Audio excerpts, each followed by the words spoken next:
সাত সকালে অবিশ্বাস্য ঘটনা, গোটা বাড়িতে মা কালীর পদচিহ্নের ছাপ। বাড়িতে রয়েছেন আরাধ্যা মা কালী। বাড়ির সদস্যদের, পরিবারের লোকের অনুমান মা কালী গোটা বাড়িতে ঘুরে বেরিয়েছেন, আর সেই পদচিহ্ন স্পষ্ট হয়ে উঠেছে। এই খবর ছড়িয়ে পড়তেই পার্শ্ববর্তী বহু এলাকার মানুষ ভিড় জমাচ্ছেন এই অবিশ্বাস্য দৃশ্যের সাক্ষী হতে। ঘটনাটি ঘটেছে আজ মঙ্গলবার পূর্ব বর্ধমান জেলার মেমারিন ২ নম্বর ব্লকের অন্তর্গত সাতগেছিয়াতে। সাতগেছিয়া গ্রামের বাসিন্দার চন্দন ব্যানার্জির বাড়িতে বেশ কিছুদিন যাবৎ তিনি তার আরাধ্য দেবীকে মূর্তিরূপে বাড়িতেই পূজা করেন। তার ঘরের মধ্যে রয়েছেন মা কালীর মূর্তি। মঙ্গলবার সকালে তিনি বাড়ির দরজা বন্ধ করে বাড়ির থেকে বেরিয়েছিলেন। এরপর বাড়ি ফিরে তিনি দেখতে পান তার গোটা বাড়িতে পদচিহ্নের ছাপ। তিনি জানিয়েছেন তার বিশ্বাস তার আরাধ্য দেবী মা কালী গোটা বাড়িতে ঘুরে বেরিয়েছেন। এই ঘটনার কথা লোকমুখে ছড়িয়ে পড়তেই বহু মানুষ তার বাড়িতে ভিড় জমাচ্ছেন সকাল থেকে। সকালেই এই অবিশ্বাস্য ঘটনা দেখতে উৎসাহী হয়ে আসছেন এবং অনেকে নিজেদের মনোবাসনা পূরণের জন্য পূজাও দিয়ে যাচ্ছেন বলে জানালেন পরিবারের পক্ষ থেকে। কি বললেন চন্দনা ব্যানার্জি তা আমরা শুনব।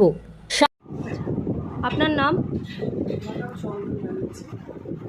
এটা কোথায়? এটা মেমারি সাতগেছিয়া ঘরের মাধ্যমে। আচ্ছা, এটা আপনারই বাড়ি? হ্যাঁ, এটা আমার। কি ঘটেছে আজকে ঘটনাটা?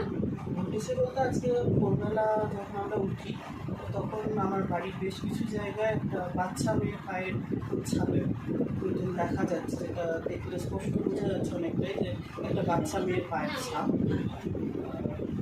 এটা হচ্ছে আমার আরাধ্যা দেবী। তো আমরা এটাই বিশ্বাস করছি যে উনি হয়তো বেরিয়েছেন ওনার পায়ের ছাপ বলে। এটা আমি বা বেশ কিছু মানুষজন আসা যাওয়া করছে, তার সবাই এটাই বিশ্বাস করছি। ওটা আপনার নিজের হাতে তৈরি? ঠাকুরটা মাটির কাজটা পালবাড়ি থেকে করিয়ে আনা, আর মায়ের অঙ্করা সাজ এগুলো আমার নিজস্ব। নিত্য পুজো করেন? হ্যাঁ, নিত্য পুজো হয়, আমাদের সাথে পুজো হয়।